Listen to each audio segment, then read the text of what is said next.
All right, welcome everybody to our October conference call. So normally in October we'd have people from the main office on to talk about pricing and transportation and logistics and other related matters, but they came on last month just because of the pricing that had to change and stuff like that. So this call is primarily going to be on our cost and nutritional analysis. We have a couple of district managers on, Robert Greenfield and Matt Gooding, who have both used it with customers and have seen success with it. So they're going to kind of tell us how that went, what their experience was. Matt Schroeder and Rick, if Matt's on, I don't see him, but Rick is on, are going to briefly go over the pricing structure again. And then we'll get into with Robert and Matt Gooding. If there's time after our CNA, cost nutritional analysis discussion, then we're going to talk a little bit about the hay trial that Matt Gooding did last year.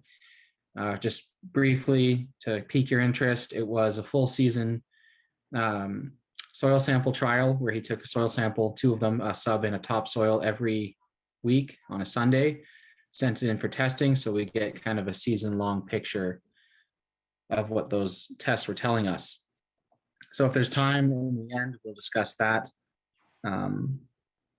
So all of that said, that's our call.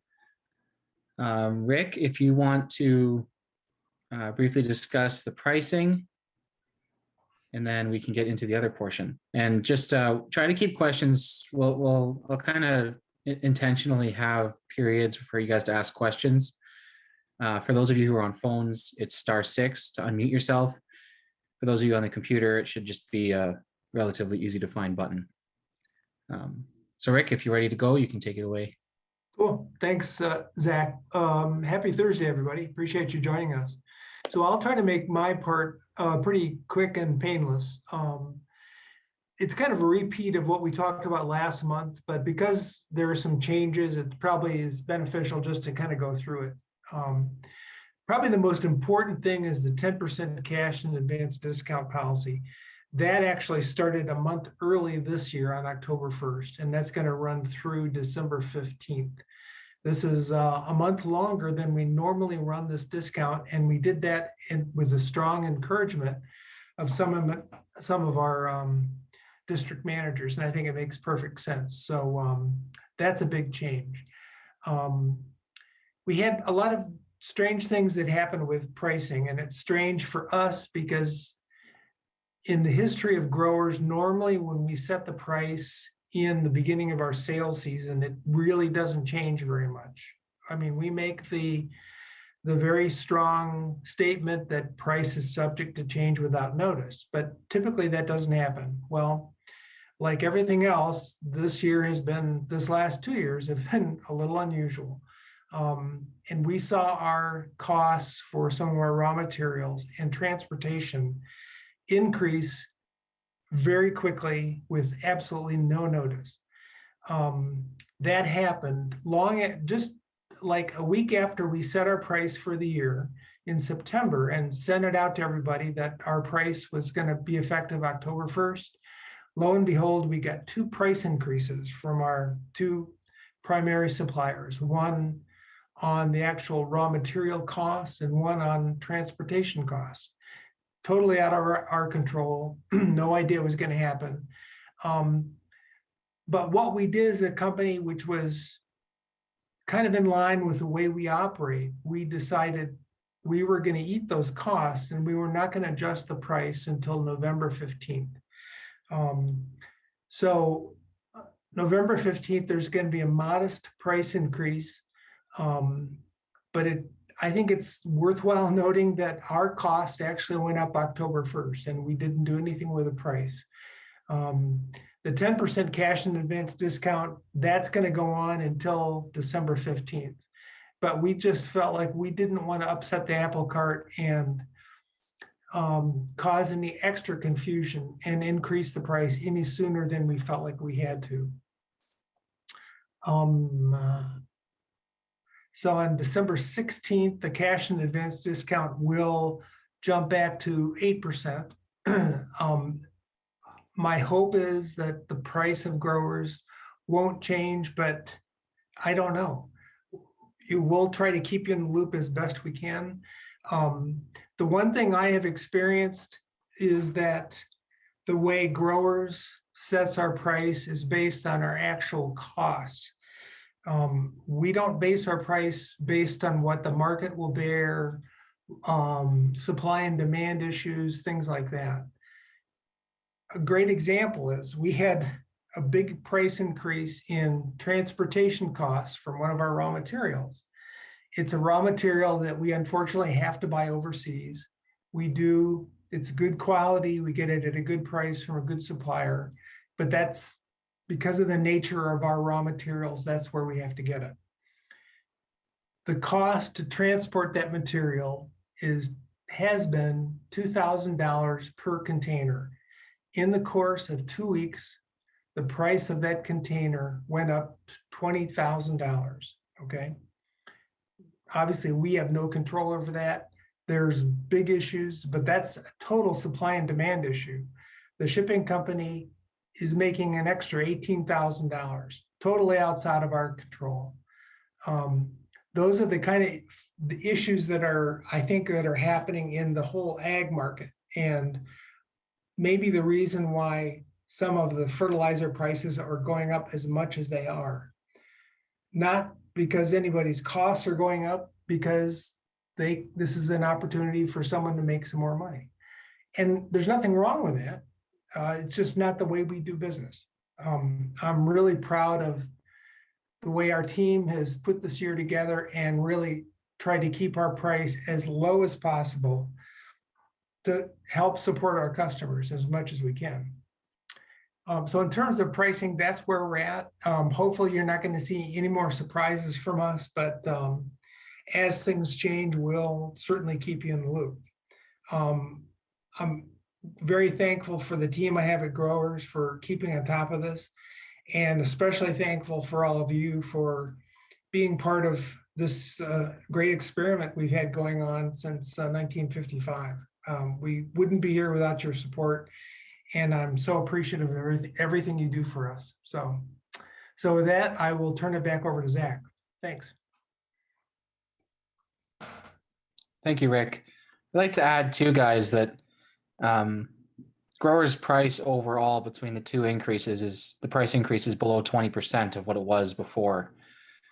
Most fertilizers are increasing even 3 times that amount. So the fact that the price increase, it sucks that we had to do it, sucks that things forced our hands, but the company's done a good job of keeping it reasonable. Like Rick said, we don't just base the price off of supply issues and what the market will bear, but a lot of other companies do. So we're seeing a lot of fertilizer prices going up 60%, 70, 80. So, when you put it in that perspective, 20, 18% doesn't really seem that bad. So thank you, Rick, again. I don't think we'll take any questions now for Rick. I want to get into the next portion. So Matt Gooding and Robert, if you guys could unmute yourselves, please. And we'll get into the cost and nutritional analysis section. So for those of you who are unfamiliar with it, over the past year and, well, about a year, probably a little more, Growers has been developing something we call the Cost and Nutritional Analysis document. And its purpose is twofold. One is to help you figure out your cost per acre, and the second is your nutrient availability. So using a study called High Quality Plant Food Advantages, we were able to determine the availability percentage, how available the fertilizer is, a fertilizer type. So for example, dry broadcast or hot liquid orthophosphate, where it's placed 2x2 or on the seed.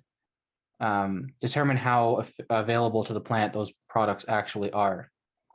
And so using those numbers, we're able to determine how much of a program is available to the plant, how much of it is being lost to the environment, how much money is being wasted then.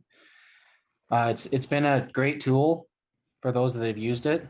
I've talked with a lot of guys about it. It answers a lot of questions that people don't usually even know that they're asking. You know, a lot of guys don't even know what they're spending per acre. And with today's prices, that's not realistic to keep going that way, because chances are you're going to be losing money then. So both Matt and Robert have used this. Robert, I've actually been out with him when we've used it with customers. I can say it generates a lot of interest. This isn't something that guys are often talking about, how available are fertilizers actually. It's usually just a unit in, unit out mentality. So it definitely piques their interest, and it has led to sales on several occasions, which is great when guys actually realize how much they're spending, what they're getting for it, so forth. So this call, I want Matt and Robert to kind of go over how your guys' experience was in presenting this to customers, how it went, if it was successful for you, even what parts of it were most successful. So I think, Matt, if we want to start with you, Matt Gooding, and then Robert Sure. can go afterwards. Sure. All right, so can you hear me okay? Are we good? I can hear you fine. Okay, very good. Well, it's a new setup for me, so that's why. So, yeah, I had the first, basically the first unfinished edition when I went and visited this. I think he farmed 6 to 7,000 acres. Had been around him a little bit for some other reasons, helping a customer. Every now and then he'd bump me about growers, and I slowly learned what he had in terms of a company that would actually do soil tests for him and do full recommendations, and have field scouts crawling all over the place and do tissue samples. And I mean, this operation costs a fortune, and it's got a lot of high-tech aspects to it.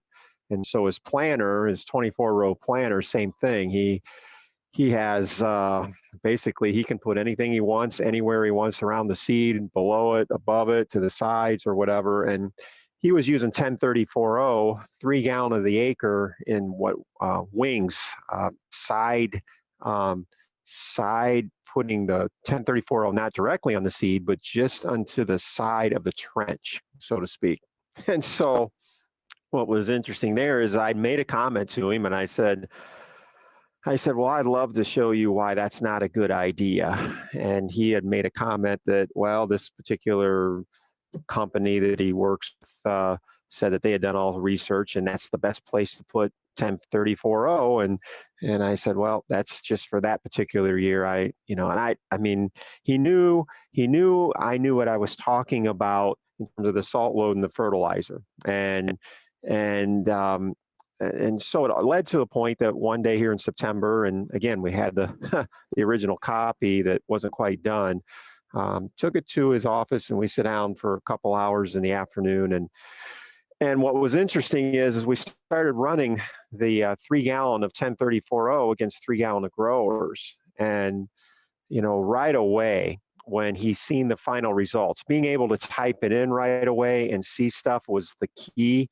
So if you're going to be using this, I know longhand is how we did it at first, but Matt Schroeder converted it all to Excel, and boy, that's just the ticket, especially in this situation, because he looked at that availability versus cost, and this is just when the realization of the fertilizer increase was hitting him. He knew it was almost double what it was last time, and I had a rough price of what I thought it was going to be, which actually it turned out to be a little bit lower. So we run that, and he stared at that a little bit, and then all of a sudden he goes, wait a minute. He goes, I see how you're doing this. He goes, let's go back and let's just do the phosphate. I just want to do the phosphate alone, not nitrogen, the 1034-0, not nitrogen in growers. Let's just do the phosphate. And so we run that, and he looked at that number and he goes, all right, go back to the top and put in 50 pounds of MAP, the phosphate that he would dry spread in the fall in a band. And so we put that in there, and we looked at those numbers, and I was kind of getting a little bit shocked too after the availability of that came through and everything and the cost. And he looks at me and he goes, well, basically just on the phosphate alone, he goes, you clearly have more availability. And for me, when you consider the fact that I'm, spreading and handling all that material in the fall, and with the current prices, he goes, yeah, he goes, I'm going to run this past my operation. He goes, I don't know if they're going to like it or not, but in the end, I have the final say. And so we kind of agreed sometime in October, once he gets some soybeans through, we'll have a discussion on the final price and run it again, and we'll see what happens. But the reality of it is I didn't expect to be, breaking down growers' phosphate. That was kind of really surprising, and just that's all he wanted to look at.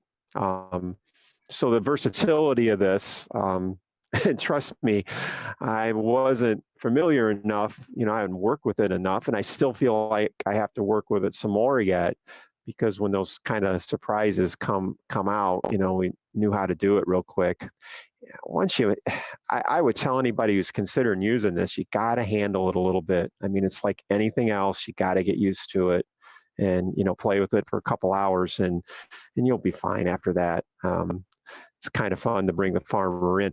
I have not used it with anybody else. So in other words, basically the first time I got to use it was in the largest one around. I know I will be using it a lot more forthcoming here, especially as we get into the November time period. Just before that middle of the month, there's going to be a fury of activity. So Matt can send that to anybody too, I think, at this point. But yeah, sit down and play with it. What a value. I wouldn't have gotten anywhere with this particular farmer without that Excel file. No question. So I just got a question from Cable Thurlow. Will you be showing a live example on this call? I certainly can. I can share my screen. The only people that are going to be able to see it are those with computers or that are on smartphones. But if you give me a moment, we can do a quick interlude before we get Robert on, and I can kind of show you guys that haven't seen it yet what we're talking about. So while Zach is doing that, let me fill in just a little bit. Is that okay, Zach? While you're getting that? For sure. Yeah, thank you, Matt.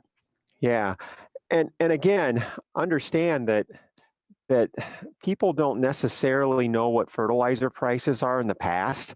I mean, I developed different sheets like this, put different forms together over the years, but hardly ever used them.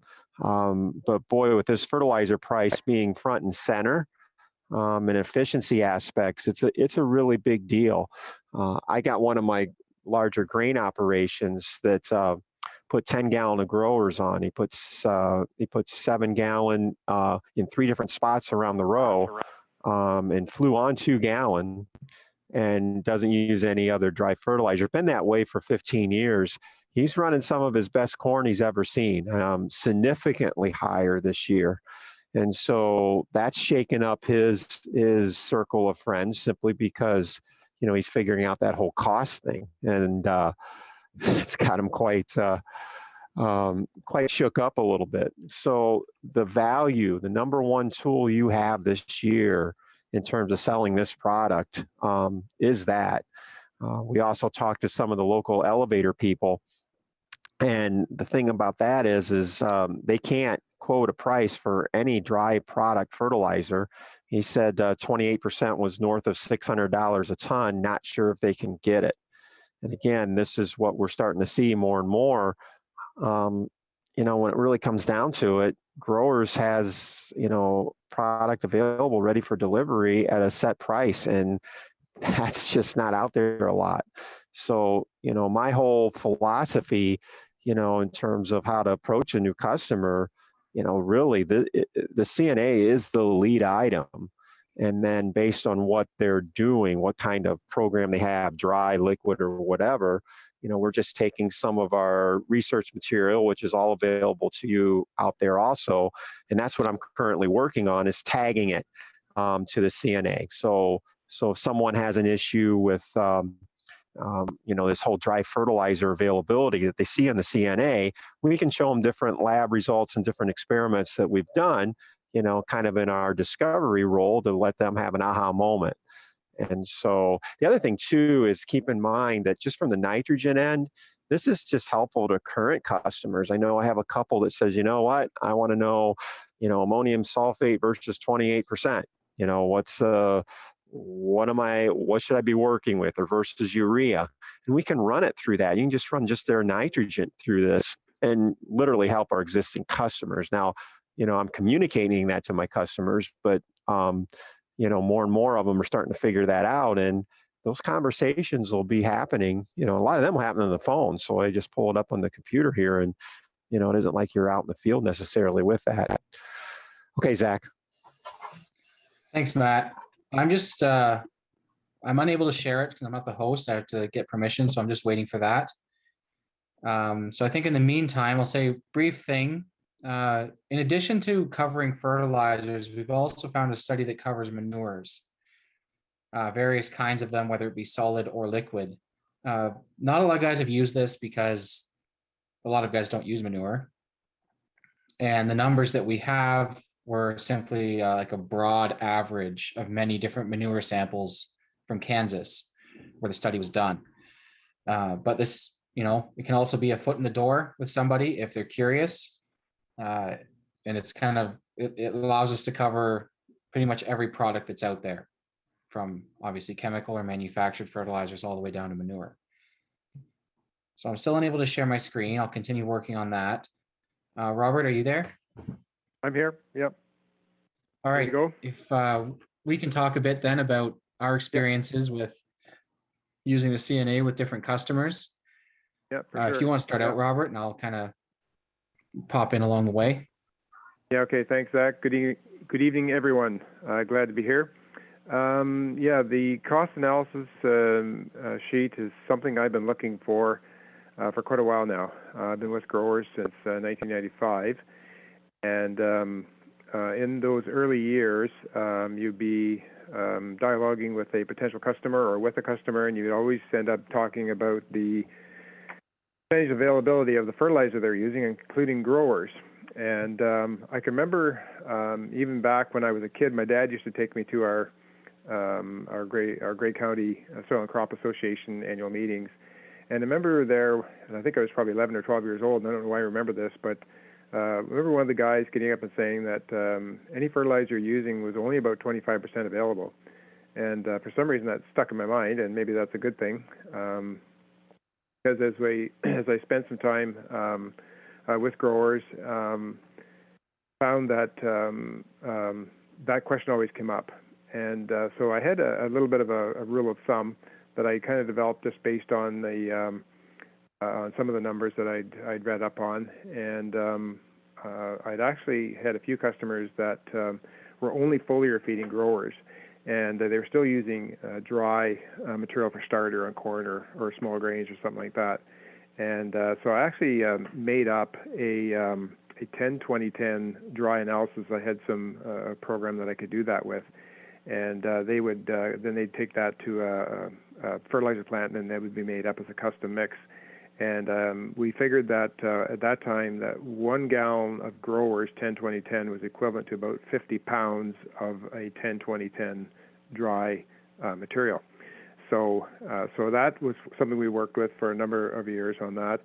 And but again, you're always still coming up against that availability thing. So having this cost analysis worksheet has actually been a real boon, and I think it's going to be very helpful in the future. So my experience has been with Zach, and I think we've done it at least 3 times, and it's made quite a difference in helping a customer understand as we're transitioning them from their the program that they're on into the growers program, and it's taking them not just to the foliar aspect of the program, but it's also bringing them into converting over their equipment to liquid, which is really great for business. And as we worked through the sheet, and I think we started off with maybe the original one, and there's some adjustments made to it, and there was a few things we had to work through it, but at the end of the session with the customer, it was really an eye-opener for them to see what they were using as far as dry material was concerned, how inefficient it was, and how much it was actually costing them. And so it's really made quite a difference in that.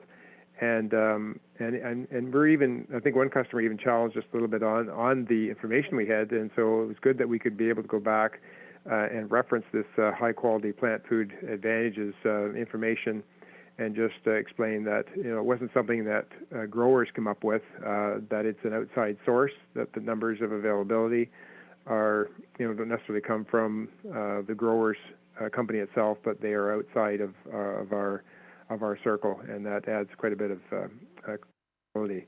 So it's a real confidence builder for the customer, and it's something that I don't know if it's something that I would be necessarily using with customers that I've had for a lot of years, because they're already using growers both as a foliar and as a starter.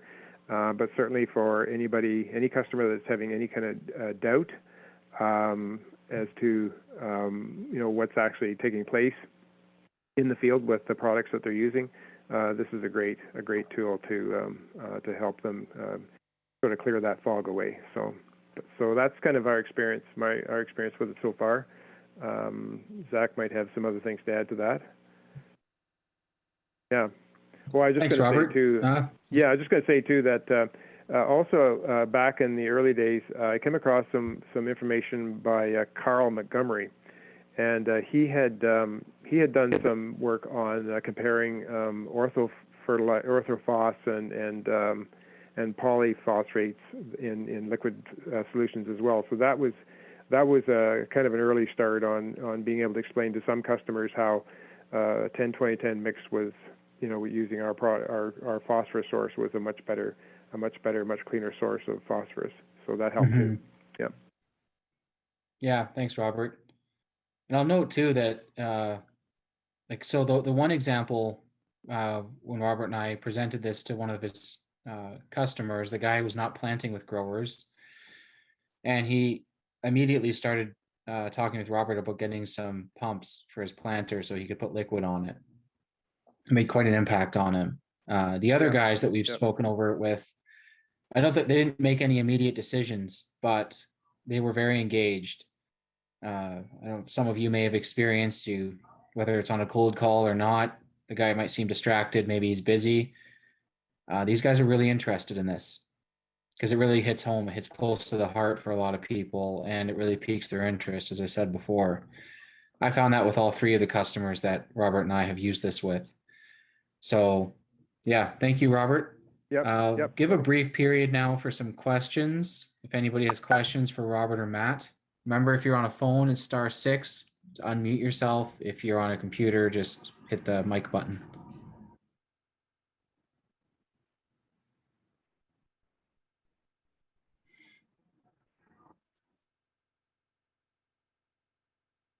All right, then I will give a brief overview of both the longhand form and the Excel form. I'm a little more familiar with the longhand form, but I'm getting there with the Excel. I'm not exactly technologically adept, so it's going to take me a little bit to get a handle on the Excel, but it's a good way of doing it. Matt Schauder's done a really good job with it, and it's actually easier to use in the end. But I'll explain kind of what we have briefly using the longhand form. So there's 2 pages to it, like this. If somebody actually could tell me, somebody who's got a computer, quickly unmute yourself and let me know that you guys can see this, just to make sure. Yeah, we can see it. Yeah. Great. Thank you, Rick. Okay, so the first page is mostly devoted to figuring out your cost per acre. The reason that we did this is because lots of people, they might know their cost per ton or their cost per gallon, which is usually used as a detriment to growers because we're a premium product. We have a higher price per gallon, but they don't know what they're actually spending on a program scale, a cost per acre. So this is designed to figure that out. The first table here is just for recording this information about different products, the recommended rate, if it's a liquid, the pounds per gallon, and then the cost, whether that be per ton or per gallon. Then you go down to this table here, and you can figure out your cost per acre. I'm not going to go through all the calculations because that would take quite a while. If you are interested, please let me know, give me a call, and I'd be happy to go over it with you. We're also going to be sending out these forms sooner, and we're discussing them quite a bit in the solution. So this is for figuring out your cost per acre. These tables are just to provide information. And then the second page is where you figure out your nutritional analysis, your availability. So if you look here, the middle right of the paper, this is our fertilizer availability index percentages. As you can see, there's hot ortho seed applied liquid. So growers is a hot ortho liquid fertilizer. 1034O would be cold poly. And then you got dry broadcast, 28%. You got 2x2 on the seed. So it covers pretty well the whole gamut of products that you're going to use. At the bottom here, once you figured out your availability numbers and your cost, you can figure out your total pounds of nutrition lost, which from an environmental and an economic perspective is important. It's not just, I'm only getting 20 pounds of the 200 I'm applying. It's, well, I'm also losing 180. And then the cost per pound of available nutrition. This right here is your overall efficiency of the program, right? You want your cost per pound of available nutrition to be as low as possible. So the more efficient your program is, the lower that number is going to be. As I briefly mentioned before, we also have some manure numbers. So it breaks down by species, by dry or liquid. And then within that, you have pit, lagoon, whether that's underground or open to the weather, and then with bedding or not. Again, if you have any more questions about this, please don't hesitate to give myself or Jim Holbeisen a call. We're happy to go over it with you. But that's a brief overview of what this looks like. Let's see. Okay, Rick, do you mind letting me know if you can see the Excel file now? Yeah. Okay. Oh, the Excel? So no, the Excel, yeah. Not No. yet? Okay, well, let me.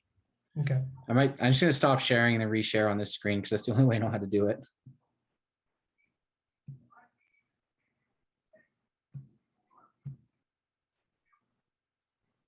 How's that? It's just blank right now. It's loading, but it'll be there. Okay. There it It's is. there. How about now? Got it. Okay, so telling me now that you guys can see it. Yep. So the Excel was built off of a longhand one. All the information is the same. It's just in a more easy to use format once you figure it out. There is one difference. We've split up. There was only one, only this yellow existed before. We split that into two to cover different, because manure kind of messes things up because dry is applied and priced per ton. Liquid is applied and priced per gallon most of the time, whereas very few liquid fertilizers are applied and priced per gallon, or applied per gallon and priced per ton, which is how it was set up. It makes it easier if even if it doesn't make sense right now. So basically you can fill in the cells and it'll automatically do the calculations for you. But other than that, you can see there is an example in here already. Other than that, it's the same. It's just designed to be done within a computer more quickly and without having to do a bunch of math. So that's the Cliff's Notes of it. Stop sharing. And now, do you guys have any questions about that? Brief questions, please, because I don't want to take up too much time. So I just have one quick comment from the least knowledgeable ag person on the call, I'm sure. My understanding of this is that it shows you not only what you're spending, but what you're getting, because it's not really what you're putting on the soil, but it's what the plant is actually using. And that's what this does. And for a non-ag guy like me, it took me a little while, but then I got it. And then you can show to yourself or to your customers, it's not about how much fertilizer you're buying, it's how much the plant is actually using. That's the critical thing. And that's the thing that sets growers apart from everybody else, I think, from my biased viewpoint. But this is a really powerful tool. And I guarantee that if a dummy like me can get it, any of you guys can get it too. Thanks, Rick. All right, then we will move into the next portion, which is to discuss the hayfield trial. So Matt Gooding, I'll get us started and give my observations. At any time, if you want to pipe in, just interrupt me, because you'll have some valuable insight. So what this is last year, Matt has quite a bit of hay, and in a 2-year clover field, he decided to do a soil testing regimen.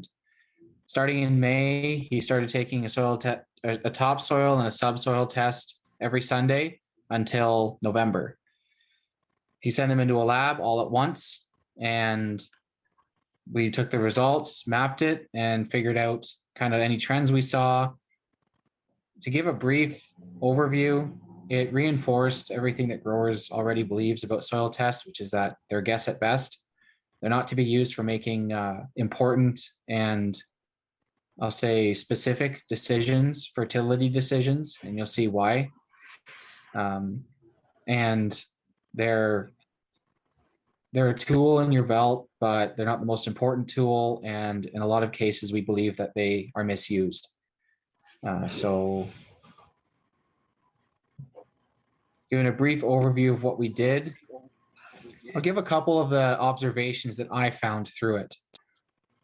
Let's see if I can share my screen with just give me a moment, guys. Matt, if there's anything you want to pipe up again, I'm going to be looking for something just for a minute. Sure. The other thing we did is we took soil temperatures. Basically, we used an auger method. We created a catch device that would catch the top 8 inches with an 8-inch auger. And then we would stick a soil probe in at 2 inches deep, and we recorded the temperature, soil temperature. And then when we took the the next 8 inches to get into the subsoil, we would stick a thermometer in the bottom there. Now that was more interesting if you really look at the data. That's kind of fun to see. Also, I kept track of daily temperatures on a calendar here, the daily highs and lows, and then I would average them. So not to make the finishing accumulated data sheet look so big, but we would take the average of that week, highs and lows, and record that. So every soil test that was taken, the previous soil temperatures and current weather, rainfall amounts, and average high and low temperatures was also recorded. And so we wanted to see if soil temperatures had a whole lot to do with the results also, and just to start seeing patterns. And it was fun when all the numbers came out. I mean, I'm just looking at all this and going, yeah, there's nothing here. But when you put it all together, when we got it all classified and put in a logistical order where you can scan it all, the data, things started popping up all over the place. We started seeing the whole aspect of, you would think that when it's drier, we were always told that when it's drier, you see less potassium availability. We didn't really see that. It was interesting to see the soil moisture results from a soil test.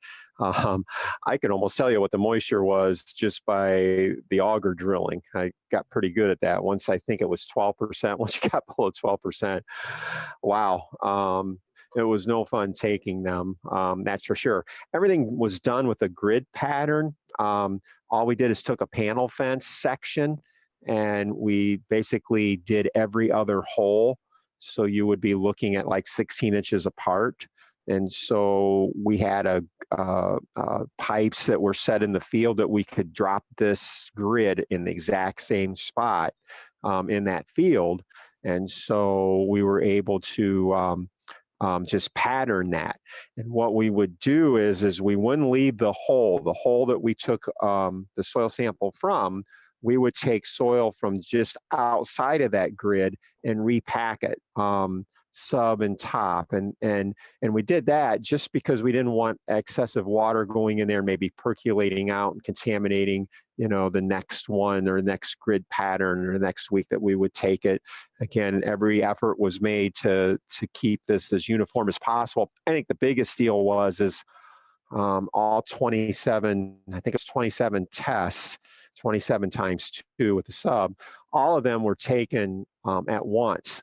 You know, the availability and methodology, whether the person doing it, the extracting chemicals, I mean, Jim can tell you stories there, I'm sure, that was eliminated by doing some of those things to try to keep this data as good as we could do. So that kind of sums that up. Zach, I'll let you take it from there. Thanks, Matt. That's some good, useful back info. So I'll go over the kind of the main observations that I made. I'll share my screen just for giving you guys a glimpse of those that you can see, a glimpse of part of the info. So the stuff you're seeing here, this page is only for the first 13 weeks, but you can make your observations here. The main ones I'd like to make are first, Matt noticed a significant increase in the soil phosphorus after he had sprayed growers. The growers is foliar fed. 1 second. Growers is foliar fed. This hay had been growing for a while. The ground was not going to be bare. And the soil phosphorus jumped, you can see, between samples 6 and 7. 6 and 7?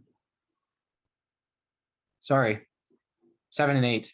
It jumped from 16 pounds before the sample or the phosphorus was applied to a 32. It doubled after growers had been applied.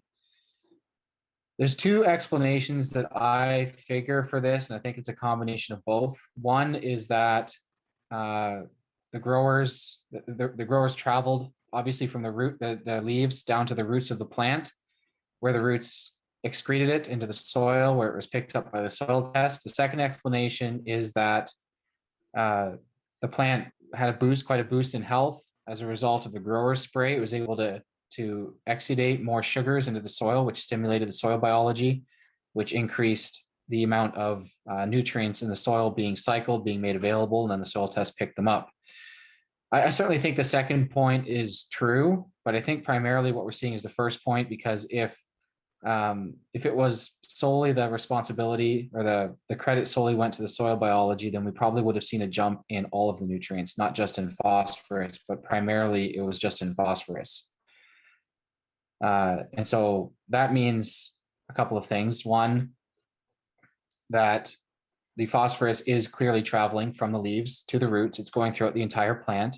And 2, that there is enough phosphorus being supplied in growers that the plant feels that it can excrete some out of the roots for the soil biology, which is a nail in the coffin of that there's not enough nutrition in this dinky amount of fertilizer.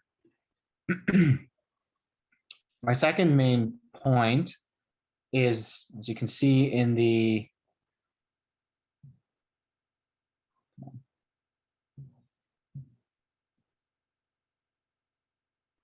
moment. In the numbers, the orange are samples taken after the hay had been cut. Now, in theory, that there should be a significant drawdown of nutrients after the hay had been cut. If you're going by conventional wisdom, a growing plant takes nutrients out of the soil. You know, it requires 1.2 pounds of nitrogen to grow a bushel of corn, but all crops draw nutrients out of the soil. Those have to be replaced by fertilizer, or you're going to bankrupt your soil. There's no consistency in that shown here. Sometimes the nutrients did go down, some of them went up. Most of them stayed around the same. Hay being cut is a pretty significant stress on the plant. It growing over the next few weeks would require a lot of nutrition to get it back, and it's just not showing up in the soil test. We're not seeing consistent drawdown of nutrients. If you take a look at the second sheet, it's the same thing. There is not a significant drawdown of nutrients. So that reinforces that A, there's a lot more native fertility in the soil than we think. And B, it's being cycled a lot more than we think. It's not simply a mathematical equation of plus and minus.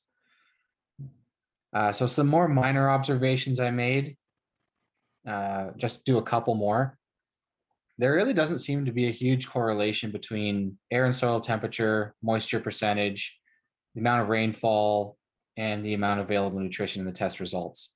Again, if you look at the numbers here, soil temperatures obviously increase as the season gets into the summer, and then they decrease come fall.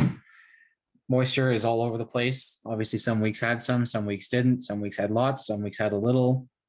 The drawdown, or so-called drawdown, the hay being cut, the different pHs, which is apparently supposed to have a massive impact on nutrient availability. None of them seem to have any solid correlation with each other. We haven't mapped this out in a graphical form, but I don't think that would show us any either. So to me, that means that there is another variable that these tests cannot account for, soil microbes that have a much greater impact on nutrient availability than temperature, moisture level, pH, anything like that. My final observation is actually on pH. I found this quite interesting. So the pH varied. The highest it ever was in these tests was 7.1, and the lowest it ever was is 5.8. Again, by conventional wisdom, pH is massively important. You want it around neutral. If it gets too high or too low, you're going to be cutting off vital nutrients that are no longer available in the soil. Well, the soil pH here, as I said, went from 7.1 down to 5.8. If you guys know what pH is, a tenth of a difference, so a 7 to a 7.1, let's do it easier. 7, if the pH goes from 7 to 6.9, that medium has increased 10 times in acidity. So it's pretty significant when you're going from 7.1 down to 5.8. Now, our issue, or my main application of this is guys aren't taking 52 or 54, however many it is, soil tests in a field to determine their fertility decisions. They're taking 1 or maybe 2. So if you happen to take that sample in a spot during a time of day, whatever the case may be, where the pH is going to read 5.8, whereas the rest of the field is in the high 6s, you're making your decision based off that 5.8 pH. Or let's say you take it where the 7.1 is, and most of these numbers are in the high 6s, but let's pretend they weren't. Let's say they're all in the low 6s or the high 5s. You're still not getting an accurate result. So back to what I said before, in our view of soil tests, this reinforces the idea that you shouldn't be making major fertility decisions based off of one soil test, because it can be very misleading. Those are my main observations. I still want to take a look into this more, because I think there's more knowledge to be gleaned from it. But it was great having access to this much information taken across an entire season, so that we're not just looking at a snapshot of the soil test. We're giving them a fair go. As Matt said before, he took them all, but he sent them all in at the same time in order that there weren't methodological differences. Just a different guy doing the test who uses a different concentration or does an oopsie or something. It was one person or one group doing them all at the same time. So you had more consistency there, which usually you can't say for soil tests. So we tried to give them the best chance we had and see what trends we could see. And as you can see, aside from the phosphorus jumping, there's not a lot of solid trends, which reinforces our idea that soil tests are inherently inaccurate. They can't account for the many variables in a field, and as such, they shouldn't be used as the only tool for making these decisions. Hey, Zach, I'll add something here. Yep. We're just finishing. I'll be pulling the final samples here maybe tomorrow, but we just did a kind of an abbreviated fall. We have a very warm fall here in Ohio. We have overnight lows in the 60s. This morning it was 66 degrees for October 14th. That doesn't happen here. Tremendous amount of fall growth in in all the hay fields we have. We have another comprehensive multi-point data point tests going on, whereas we're adding growers and dry fertilizer to 5.5 square feet in these hay fields. And we're taking biometer tests, we're taking forage tests and soil tests. And so the preliminary one where we put growers and we put some solubilized dry fertilizer at a 300-pound rate, growers at 2 gallon, and then we have the control is outside of these 5.5 square foot circles. The biometer test, which we're starting to get used to, and we're starting to figure out the parameters of that. That took a little more time than what I expected. It was interesting where we had growers, we had twice the biological activity over the control, and significant reduction in the biological activity where the dry fertilizer is applied. So I'm sending in these tissue samples and soil samples to this. We went to a different soil company, testing company, because we try to keep it away from grower soil tests, and we also want to be able to do forage tests. So we're doing actually 3 different tests: a biometer test, which we take right in the lab and do that right away on our own, and then we can send these other ones in. So I get these. I did the first round, and I kind of looked them over and seen what was going on, and some of the stuff is kind of surprising, some of it's not. So the second one I sent in must have caught the ire of one of the technicians there, because in the comment section he wrote a 2-page comment on what he's seeing. He said, I put these tests side by side. In other words, he's taken the tissue test from one of the circles, which I labeled yellow, and one of them's black, and he's putting that beside the soil test. And he's going, I put these samples together for comparison, and he's trying to make sense of the numbers he's seeing.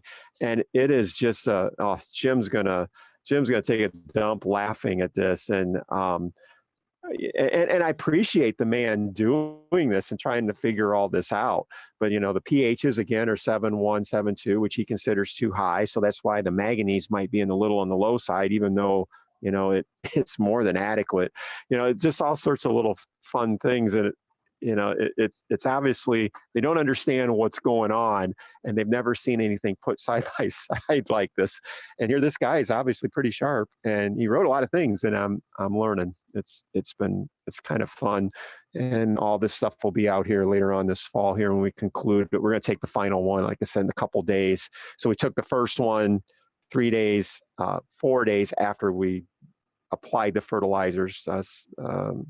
All 3 different tests. And then we're doing one here. I think it's going to be 17 or 18 days. Basically, what I was doing is just running this weather out, so to speak, this warm weather.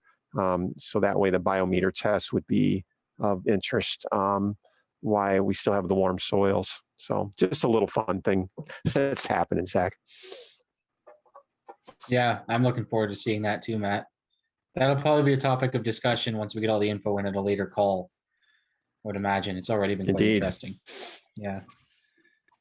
All right, we are almost at the end of our call time. Quickly open it up to questions again. Remember to star 6 if you're on a phone, and microphone if you're on a computer.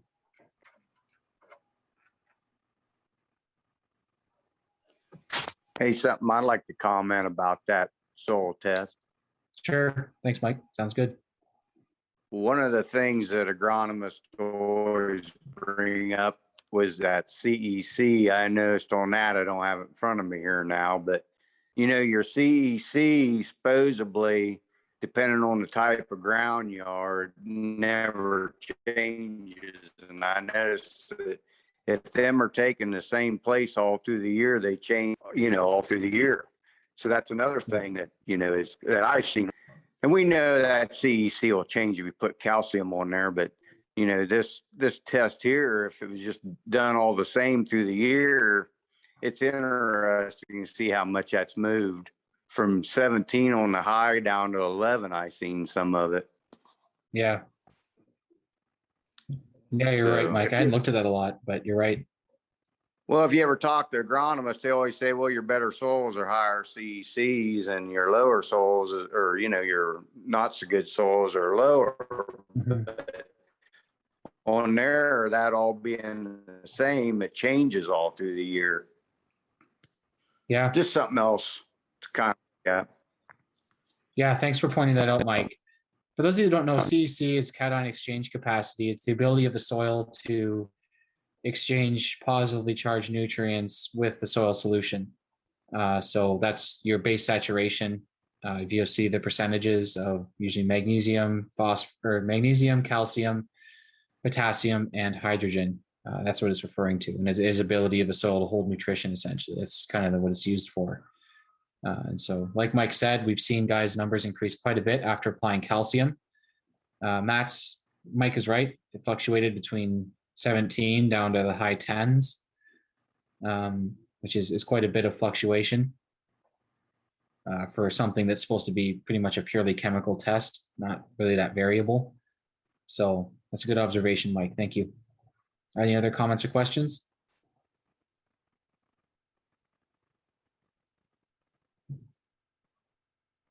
Okay, in that case, thank you everybody for listening in. We appreciate it from all of you guys. Rick said, you are the reason that Growers works, the reason that we're around. So thank you very much. I hope that tonight was helpful. Our next call is on November 11th, again at 9 p.m. Eastern Time. The main topic of discussion next month is going to be dried growers. Matt dried out a gallon of growers, and it showed us some pretty interesting things that most of us weren't expecting. So that'll be quite an interesting conversation as well. I hope you'll tune in and have a great night. Good night. And thank you, Matt. And Robert had to leave, but thank you, Matt Gooding, for coming on. Rick as well. We appreciate it very much.